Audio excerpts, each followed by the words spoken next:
अगर हम बात करते हैं इलियट वेव थ्योरी की, मार्किंग की, लेबलिंग की, उसके अंदर सबसे सबसे इंपॉर्टेंट पॉइंट होता है जीरो पॉइंट। अगर आपका बेस पॉइंट ही गलत है, अगर आपका जीरो लेवल ही गलत है, आपकी सारी की सारी मार्किंग ही गलत हो जाएगी। और सबसे बड़ी प्रॉब्लम भी यही है कि एक्चुअल में हम जीरो पॉइंट किसको लें, हम कहां से मार्किंग करनी स्टार्ट करें। इवन कि मैं आपको बताना चाहूंगा, मेरे पास जो स्टूडेंट्स आ रहे हैं, जिनको मैं करा रहा हूं, जिनको मैं टीच कर रहा हूं, ट्रेनिंग दे रहा हूं, तो वहां पर भी मेरे को देखने को मिल रहा है, वो लोग मेरे को बता रहे हैं कि उन्होंने एक एक बार, दो दो बार कोर्स किया हुआ है। उनको पता है कि इंपल्स के क्या रूल्स हैं, उनको पता है करेक्शंस क्या होती है, उनको पता है 2/4 ट्रेंड लाइन क्या होती है, उनको पता है मार्किंग कैसे करी जाती है। बट आज भी उनको इतना बड़ा डाउट है कि जीरो पॉइंट कहां से ले। मतलब कि कहने का मतलब है, पूरा करने के बाद भी उनको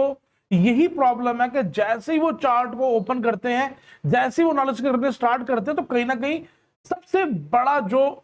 प्रॉब्लम है वो सामने आ जाती है। वो यही है कि हम बेस पॉइंट किसको लें, हम जीरो पॉइंट किसको लें। तो आज इस वीडियो में मैं आप सबको इसका सॉल्यूशन देने वाला हूं। किस तरीके से आपने जीरो पॉइंट को आइडेंटिफाई करना है, किस तरीके से आपने अपनी लेबलिंग को एक्यूरेट लेवल की करनी है, वो सारी चीजें आज इस वीडियो में डिस्कस करने वाले हैं। डिटेल से एनालिसिस करेंगे, डिटेल से बताऊंगा। और मैं ये उम्मीद करता हूं कि इस वीडियो के बाद आपकी ये वाली प्रॉब्लम खत्म हो जाएगी। जैसे ही आप चार्ट ओपन करोगे, आपको पता चल जाएगा कि आपका जीरो लेवल कौन सा है, आपने मार्किंग कहां से करनी स्टार्ट करनी है। वो सारी चीजें A to Z डिटेल से आपको बताने की मैं इस वीडियो में कोशिश करूंगा।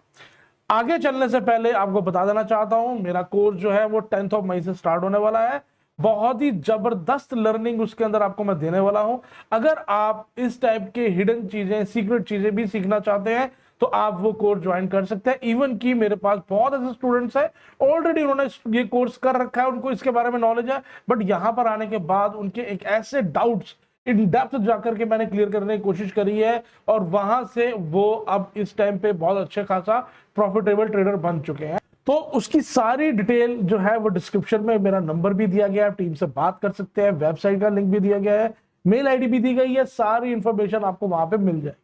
तो वीडियो को स्टार्ट करते हैं, समझते हैं डिटेल से कि जीरो पॉइंट कहां पे, क्योंकि जीरो पॉइंट अगर गलत हो गया, आपकी सारी मार्किंग गलत हो जाएगी।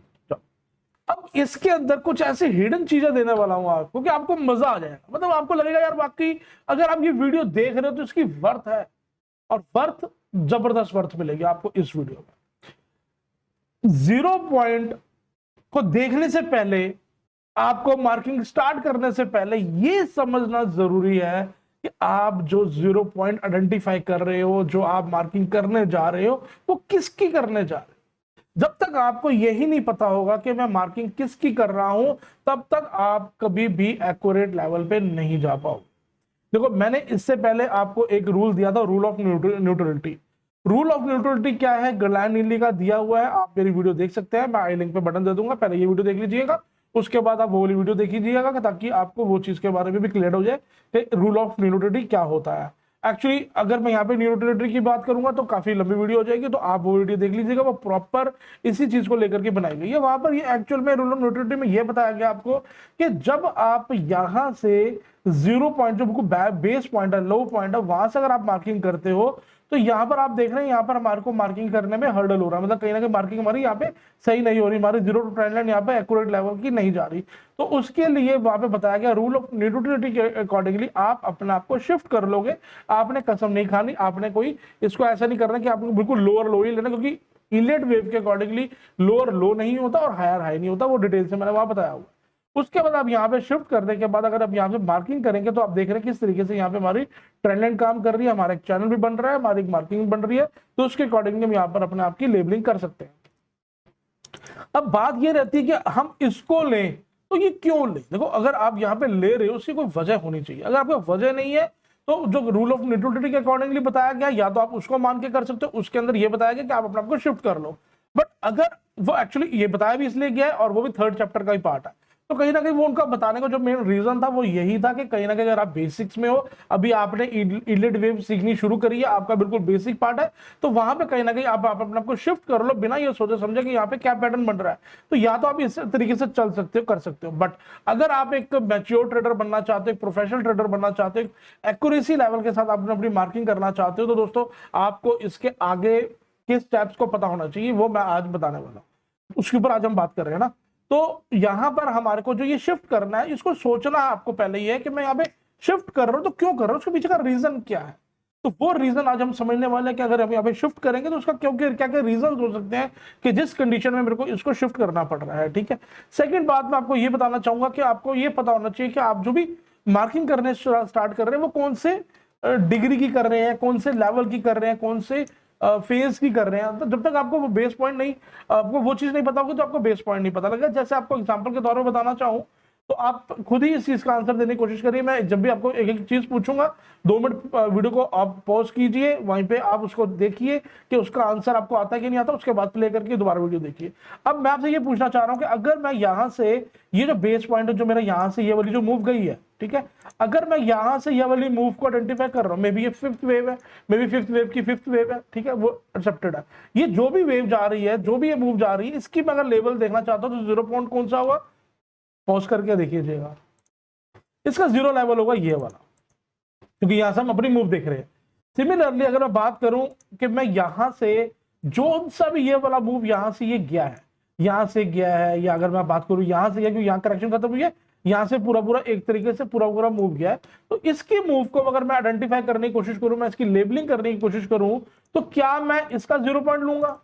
पॉज करके आंसर दीजिए अपना। मैं इसका 0 पॉइंट दूंगा क्योंकि मैं इस वाले की मैं मार्किंग कर रहा हूं। मे बी अगर यहाँ पे ये मेरा 1 है, ठीक है, और ये मेरा 2 है, और ये मैं 3 है, और जब मैं 3 की मार्किंग कर रहा हूं तो ऑब्वियस ही बात है कि मेरे को इसका बेस जो है वो मेरा 0 पॉइंट रहने वाला है। उसके बाद कहीं ना कहीं अगर ये मेरा 4 है तो 4 के बाद जो फिफ्थ वेव गई है उसका 0 पॉइंट मेरा रहने वाला है, क्योंकि मैं फिफ्थ वेव की मार्किंग कर रहा हूं तो मेरा ये रहने वाला है। उसी तरीके से जब यहाँ पे मेरा 1 देन 2 देन 3 देन 4 देन 5, मेरे पांचों के पांचों मूव मेरे को मिल चुके हैं, और ये मैं पूरी मूव को एनालाइज करना चाहूंगा, तो उसके लिए मेरा 0 पॉइंट क्या होगा गाइस,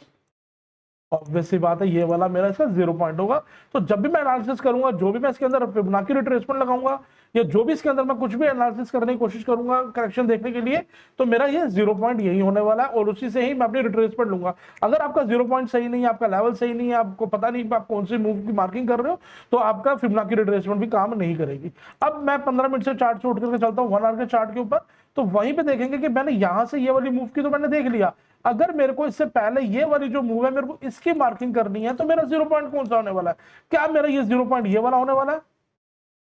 पॉज करके आंसर दीजिए। नहीं, ऑब्वियस सी बात है ये मेरा 0 पॉइंट नहीं होगा। मेरा जो 0 पॉइंट रहने वाला है वो मेरा ये 0 पॉइंट रहेगा ये वाला, क्योंकि मैं इस वाले मूव की लेबलिंग कर रहा हूं, तो मेरा ये 0 पॉइंट रहेगा। ठीक है, उसी तरीके से यहां पर अब जब मैं ये वाली मार्किंग कर रहा हूं तो ये मेरा 0 पॉइंट रहेगा, फिर 1 देन 2 देन 3 देन 4 देन 5। ठीक है, मेरे को 5 पॉइंट मिल गया। अब मैं इसको मैं लेके चलूंगा डेली के चार्ट के ऊपर, तो अब मैं देखूंगा कहीं ना कहीं मेरा ये जो बॉटम है, मेरा यहाँ से बॉटम स्टार्ट हुआ और मेरे को ये पूरी एनालिसिस करनी है, तो मेरा 0 पॉइंट जो रहने वाला वो मेरा 0 पॉइंट ये नहीं रहेगा, 0 पॉइंट मेरा ये रहेगा, क्योंकि यहाँ से मेरी मूव स्टार्ट हुई है, और जैसे ही मेरा यहाँ से ये जो करेक्शन खत्म हुई है, तो जैसे मेरी यहाँ पे करेक्शन खत्म हुई है और वहां से मेरा जो न्यू फेज स्टार्ट हुआ है, वो पॉइंट एक ऐसा पॉइंट होता है जहां पर आपका 0 पॉइंट रहने वाला, क्योंकि ये जो भी मूव को आइडेंटिफाई करूंगा तो उससे पहले आपका 0 पॉइंट रहने वाला है। सिमिलरली अगर आप बात कर रहे हो कि यहाँ पे जो हम करेक्शन की बात कर रहे हैं, यहाँ पे जो आप करेक्शन देख पा रहे हैं ये वाली, इसके लिए अगर बात करने की कोशिश करूं, इस पर आपको करेक्शन में भी समझाने की कोशिश करूं, तो यहाँ पर आप देखेंगे अगर मैं इसकी लेबलिंग करता हूं यहाँ पे W देन यहाँ पे X देन Y। ठीक है, अगर मैं बात करूं मेरे को W का मेरा 0 लेवल कौन सा रहेगा, W को मेरे को मार्किंग करनी है, तो आप सीधा कह पाएंगे हाँ जी ये मेरा जो है टॉप पॉइंट जो है मेरा कहीं ना कहीं ये 0 पॉइंट है। आप इस 0 पॉइंट को नहीं लेंगे, अगर ये लेना भी होगा तो रूल ऑफ न्यूट्रलिटी के अकॉर्डिंग लेंगे, बट वो क्यों लेंगे कब लेंगे उसकी भी आपको बताने वाला। तो यहाँ पे ये हमारा 0 पॉइंट नहीं रहने वाला, हमारा 0 पॉइंट कहीं ना कहीं जो है वो ये वाला रहने वाला। उसके बाद जब W के बाद हम यहाँ पे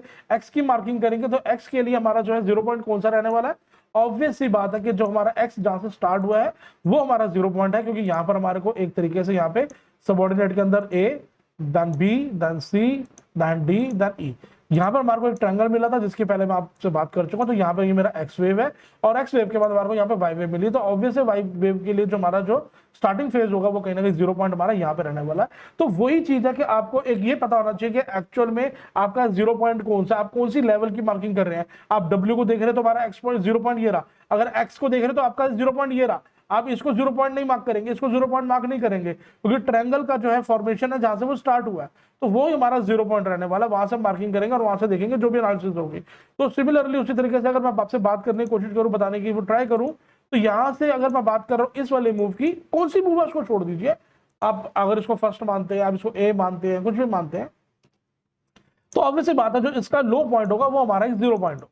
तो जब भी मैं अगर इसकी मार्किंग कर रहा हूं तो ये 0 पॉइंट होगा, और अगर मैं इसकी मार्किंग कर रहा हूं तो क्या मेरा 0 पॉइंट ये होगा? नहीं, क्योंकि ऑब्वियसली बात है मेरा 0 पॉइंट ये होगा, क्योंकि यहां से मैं लेवलिंग करने की कोशिश कर रहा हूं। यहां से मैं अपनी ये अगर मेरी बी वेव है, सी वेव है, जो भी एक्स वेव है, जो भी आप मानना चाहते हैं, उसकी जो भी मैं मार्किंग करना चाह रहा हूं तो उसका मेरा ये वाला लेवल है। तो यहां से हमारी करेक्शन स्टार्ट हुई है। तो अब ये जो भी मेरे को करेक्शन के लिए मार्किंग करनी है, कहीं ना कहीं मेरा जो 0 पॉइंट है वो मेरा ये रहने वाला है। उसके बाद अगर मैं यहाँ पर बात करना चाह रहा हूँ कि ये मेरा कहीं ना कहीं ए है या ये बी है या ये सी है या डी है या ई है, मतलब जो भी अगर आप अपनी कोई और लेवलिंग देना चाहते हैं, ए बी सी एक्स देना चाहते हैं, या आप इसको डब्ल्यू एक्स वाई की मार्किंग देना चाहते हैं, जो भी आपकी मार्किंग है। अगर बात करूँ यहाँ पे सी वेव के लिए, तो सी वेव के लिए मेरा 0 पॉइंट ये रहा, और बी वेव के लिए मेरा 0 पॉइंट ये रहा, और वैसे ही ई के लिए 0 पॉइंट मेरा जहां से ई वेव शुरू हुई है, और डी के लिए 0 पॉइंट ये रहा जहां से डी वेव शुरू हुई है। तो जोन सा आपका स्टार्टिंग पॉइंट है, जोन सी आप फेज को देख रहे हो, तो ऑब्वियसली बात है वो आपका 0 पॉइंट है। सिमिलरली थोड़ा और आपको लेके चलता ताकि और आपको ये चीज प्रैक्टिस भी हो जाए साथ के साथ,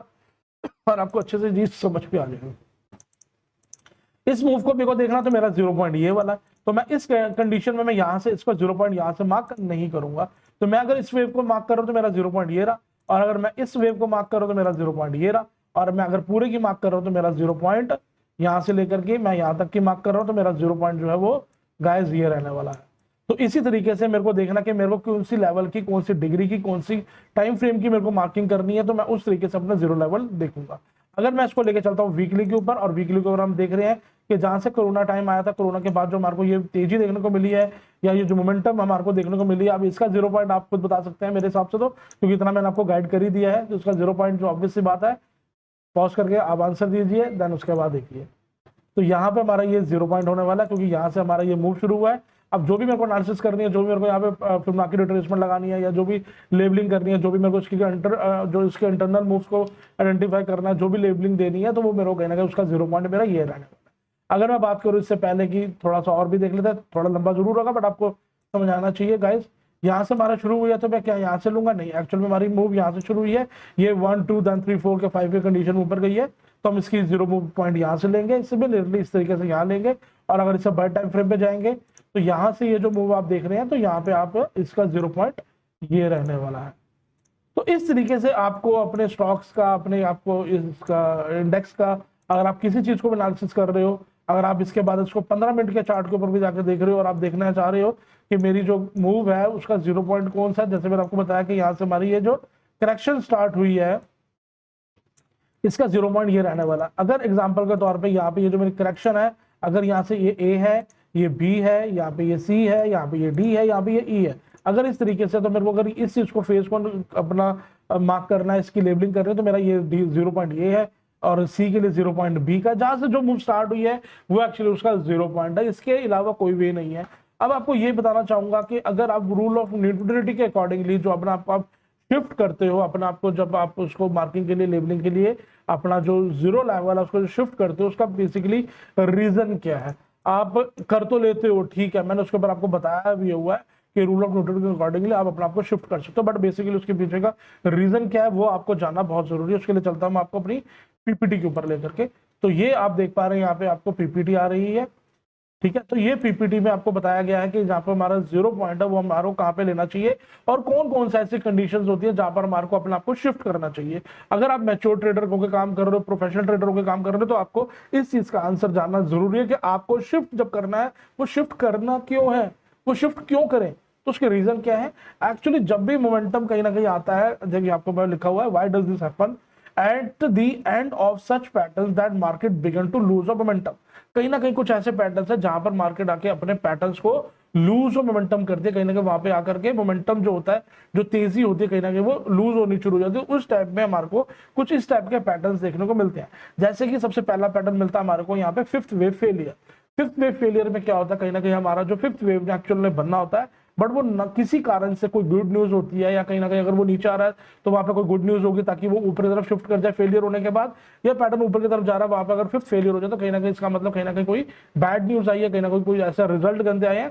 जिसके चक्कर में हमारे को फिफ्थ वेव जो है फेलियर देखने को मिला है। सिमिलरली ऐसे सी वेव भी हमारे को फेलियर देखने को मिलती है। तो ये दोनों कंडीशन में हमारे को कहीं ना कहीं लूज ऑफ मोमेंटम होता है,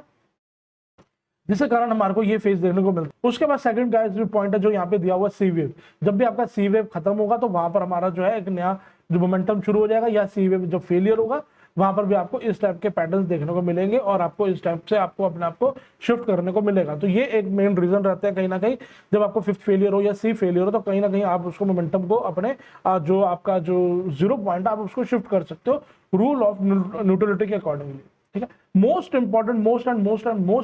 पार्ट होता है कि जब आपको शिफ्ट करना होता है वहां पर आकर के ट्रायंगल्स बनते हैं। ट्रायंगल जब बनते हैं वहां पर हमारा जो 0 पॉइंट होता है वो हमारा बेस पॉइंट से हट करके वो अपर लेवल पे चला जाता है, वो भी आपको बताने वाला हूँ। उसके अंदर कुछ पैटर्न्स होते हैं, जैसे हमारे को कॉन्ट्रैक्टेड ट्रायंगल मिलता है, जैसे हमारे को एक एक्सपेंडेड ट्रायंगल मिलता है। तो इस टाइप के पैटर्न्स के अंदर हमारे को ये जो 3 पैटर्न आप इसका स्क्रीनशॉट ले सकते हो। जब भी ये पैटर्न आपको मिले, जब भी ये पैटर्न आपको दिखे, तो उस कंडीशन में आप रूल ऑफ न्यूट्रलिटी के अकॉर्डिंगली आप उसको शिफ्ट कर सकते हो। तो ये कोई 3-4 रीजन है, ये आपको समझना जरूरी है। अब इसको चार्ट के ऊपर चलते हैं, प्लेन पेपर के ऊपर, वहां पर आपको इसको और डिटेल में समझाने की कोशिश करूंगा ताकि ये आपको पूरा सही तरीके से आपको क्लियर हो। अब यहाँ पर मैं आपको एक एग्जाम्पल के तौर पे बताने की कोशिश कर रहा हूँ। ये कोई ऐसा नहीं है कि ये मेरा ऐसा हो रहा है, जस्ट आपको बताने की कोशिश कर रहा हूं कि जब आपके सामने ऐसा लेवल आता है तो आपको ये चीज करनी चाहिए। अब ये यहाँ पे हो रही है या नहीं हो रही, मैं उसकी बात यहाँ पे नहीं कर रहा। ठीक है, जैसे कि हमने बात करी यहाँ पे हमारे को अगर ये ए वेव मिली है, देन ये बी वेव मिली है, यहाँ पे हमारे को सी वेव मिली है। ठीक है, सी वेव में हमारे को 5 सबऑर्डिनेट चाहिए होते हैं, जिसके अंदर आप यहाँ पे देख पा रहे हैं हमारे को यहाँ पे 1 सबऑर्डिनेट मिला है, देन ये सेकंड सबऑर्डिनेट मिला है, देन ये थर्ड सबऑर्डिनेट मिला है, देन ये फोर्थ सबऑर्डिनेट मिला है, देन यहाँ पे हमारे को ये फिफ्थ सबऑर्डिनेट मिला है, जिसके साथ हमारी ये फिफ्थ फेलियर हो रही है और यहाँ पर हमारी सी की फिफ्थ फेलियर हो रही है। मतलब कहीं ना कहीं हमारा एक जो इंपल्स पैटर्न है, जो फिफ्थ वेव है, उसकी कहीं ना कहीं वो फेलियर हो रही है। तो यहाँ पर हम अब यहाँ से अगर मैं मार्किंग करता हूं तो यहाँ से ये मेरा 0 पॉइंट नहीं होगा, क्योंकि यहाँ पे जो है मेरा जो फिफ्थ फेल हुआ है, जो मेरा पैटर्न नया स्टार्ट हुआ है, जहां पे मेरी करेक्शन खत्म हुई है। मेरी करेक्शन कहां पे खत्म हुई? मेरी करेक्शन यहाँ पे खत्म हुई है जहां पे फिफ्थ वेव फेल हुई है। तो ऑब्वियसली बात है, जो मैं यहाँ से लेबलिंग करूंगा वो मैं यहाँ से मार्किंग करूंगा और इस तरीके से मैं अपनी 0 टू ट्रेंड लाइन ड्रॉ करूंगा। अब इस चीज के अकॉर्डिंगली मेरा जो 0 पॉइंट है वो यहाँ से रहने वाला है और इसके बाद मैं यहाँ पर मार्किंग करूंगा, ये मेरा 1 हो जाएगा, यहाँ मेरा 2 हो जाएगा, देन ये मेरा 3, देन 4, देन 5 के लिए हम कहीं ना कहीं ऊपर की तरफ जाएंगे इस पैटर्न के अकॉर्डिंगली। ठीक है, यहाँ पर हमारा चेंज हो जाएगा। कई बार क्या होता है, आपको इल्यूजन होता है, आपको ऐसा लगता है कि नहीं यहाँ पे फेलियर पैटर्न देखने को मिल रहा है, बट आपको ये चीज बाद में जाकर पता लगती है। अगर आप यहाँ पे इसको मार्क करते हैं 1, then 2, then 3, then 4, then 5 example के तौर पे, और ये 4 पार्ट जो है कहीं ना कहीं वेव 2 के नीचे आ जाता है, तो यहाँ पर हमारा जो है रूल ब्रेक हो जाएगा, क्योंकि हमारा फोर्थ वेव जो है ना तो फर्स्ट वेव के अंदर एंटर कर सकता है, अगर वो लीडिंग इंपल्स नहीं है तो लीडिंग इंपल्स में कर सकता है, बट अगर नहीं है तो नॉर्मल स्टैंडर्ड इंपल्स है तो वो हमारी फर्स्ट वेव के अंदर एंटर नहीं करेगा और इनफैक्ट सेकंड वेव के नीचे भी वो नहीं जाना चाहिए अगर ये हमारी फोर्थ वेव है। तो अगर ये चली जाती है तो कहीं ना कहीं हमारा ये लेवल खराब हो जाएगा। तो वो चीजें आपको उस टाइम पे बेसिकली जब ये बना होगा तो आपको ये चीज नहीं समझ आएगी, बट कहीं ना कहीं आने वाले टाइम में जब पैटर्न बन जाएंगे तो आपको ये चीज क्लियर होगी। तो बेसिकली आपको जब भी ये चीज की मार्किंग करनी है, आपको इसका रीजन पता होना चाहिए कि यहाँ पे फिफ्थ वेव फेलियर हुआ है कि नहीं हुआ।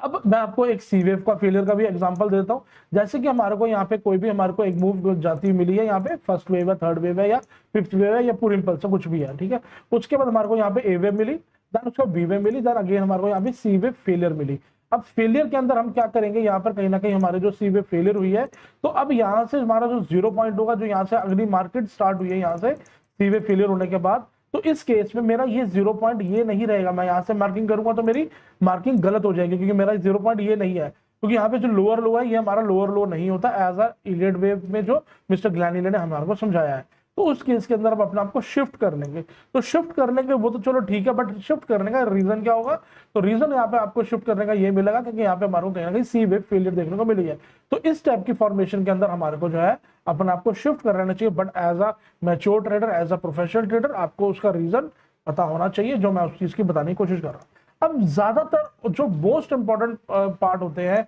जैसे हमारे को पता है कि हमारे को ये थर्ड वेव है एग्जांपल हमारी, और यहाँ पे थर्ड वेव के बाद हमारे को कहीं ना कहीं ट्रायंगल देखने को मिलता है फोर्थ वेव के अंदर। अब ए बनता है कॉन्ट्रैक्टेड ट्रायंगल है, तो बी मिल गया, यहाँ पे हमारे को सी मिल गया, देन डी मिल गया, देन ई मिल गया। अब इस टाइप से हमारे को एक कॉन्ट्रैक्टिंग ट्रायंगल मिलता है, ठीक है। तो इस टाइप से अगर मैं यहाँ से मार्किंग करूँ और मेरी जो है यहाँ से मोमेंटम नया फेज शुरू हो जाता है, फिफ्थ वेव यहाँ से स्टार्ट हो जाता है मेरा कहीं ना कहीं, ठीक है। तो अब यहाँ पर मोस्ट इंपॉर्टेंट बहुत ही ज्यादातर टाइम क्या होता है हमारे को, जो ये जो इसका जीरो लेवल है, हम इसको जो बॉटम पॉइंट है यहाँ से अगर हम मार्किंग करेंगे तो हमारी मार्किंग गलत हो जाएगी, ठीक है। यहाँ से अगर मार्किंग छोड़ के हम इसको बीच में से करेंगे तो भी हमारी मार्किंग गलत हो जाएगी, क्योंकि हमारा जो पैटर्न है वो खत्म कहाँ पे हुआ? ई पॉइंट यहाँ पे खत्म हुआ है, ना इस लो पॉइंट पे खत्म हुआ, ना इस लो पॉइंट पे खत्म हुआ। तो यहाँ पे जब ये पॉइंट बनते हैं वहां पर आपको ऐसा इल्यूजन क्रिएट होता है, ऐसे पैटर्न फॉर्म होते हैं, आप ये जज नहीं कर पाते कि आपका जीरो पॉइंट कौन सा है। अगर आप यहाँ से मार्किंग करेंगे, यहाँ से मार्किंग करेंगे, तो आपकी सारी लेवलिंग खराब हो जाएगी। आपको जो बेसिकली जो जीरो लेवल है वो कहीं ना कहीं आपका जीरो लेवल यहाँ पे रहने वाला है, क्योंकि आपकी ई वेव जो है, जो हमारा ट्रायंगल का एंड पॉइंट है, जो हमारी करेक्शन है, वो हमारी यहाँ पे खत्म हुई है, और यहाँ से हमारा नया ट्रेंड शुरू हुआ, यहाँ से हमारी एक ट्रेंडिंग मूव शुरू हुई है, यहाँ से हमारा एक नया मूव शुरू हुआ है। तो हमारा जीरो पॉइंट जो है वो यहाँ पे रहने वाला है, और इस तरीके से आप अपना जीरो पॉइंट को फाइंड आउट कर सकते हो। इसके अलावा आपके पास कोई ऐसा रीजंस नहीं है जिससे आप शॉर्टली आप कंफर्मली आप जीरो पॉइंट को आइडेंटिफाई कर सको। सेकंड, एक और जो एक्सपेंडिंग ट्रायंगल है, एक्सपेंडिंग ट्रायंगल का जो नेचर होता है वो A wave, then B wave, then C wave, then D wave, then E wave. तो यहां पर हमारे को क्या है, जब ई वेव बनता है, ई वेव के अंदर भी कई बार क्या होता है, लास्ट का जो मोमेंटम होता है, जैसे कि एग्जांपल अगर आपको नॉलेज है ट्रायंगल पैटर्न की, तो उसके अंदर भी हमारे को तीन सबऑर्डिनेट मिलते हैं, ए, देन बी, देन सी। तो सी जब हमारे को मिलता है उसके अंदर भी कई बार हमारे को जो है फिफ्थ वेव फेलियर देखने को मिलती है, 1, देन 2, देन 3, देन 4, देन 5। अब 5 जो है बनना होता है, कई बार वो नहीं बनता, फिर फेल हो जाता है। इस कंडीशन में जो हमारा ई वेव है वो हमारा यहाँ पे नहीं होता, हमारा ई वेव यहाँ पे बनेगा, ठीक है। यहाँ पर हमारा जो ये थर्ड वेव है ये हमारा इससे नीचे रहने वाला है, तो यहाँ पे हमारा ई वेव यहाँ पे खत्म नहीं होगी, हमारी ई वेव जो है कहीं ना कहीं हमारी यहाँ पे खत्म होगी इसके अपर पार्ट पे। आपके पास ये रीजन आ चुका है कि कहीं ना कहीं अगर आपका यहाँ पे फेलियर पैटर्न बनता है या सी फेलियर पैटर्न बनता है तो वहां पर आपको शिफ्ट करने की जरूरत है। अगर आप लूप न्यूट्रलिटी के अकॉर्डिंगली कर लेते हैं, आपको नॉलेज नहीं है, तो आप फिर इतना जाके डीप नॉलेज की जरूरत नहीं है। आप जस्ट आप अपना बेस पॉइंट यहाँ से देख रहे हैं और आपको यहाँ पे हर्डल आ रहा है, तो आप अपने आपको शिफ्ट कर लीजिए। बट अगर मैं आपको ये बताना चाहूंगा, ये बिल्कुल बेस पॉइंट है, बेस लेवल है। अगर आपको नॉलेज नहीं है तो ये आपके लिए ठीक है, बट ये कहीं ना कहीं आपको जो है ट्रैप कर सकती है। जैसे कि मैंने आपको बताया कि आपको सी फेलियर, फिफ्थ फेलियर या ट्रायंगल्स की इन सब चीजों की नॉलेज अगर है तो ठीक है, अगर आपको नॉलेज नहीं है तो कहीं ना कहीं आप इसके अंदर ट्रैप हो सकते हो।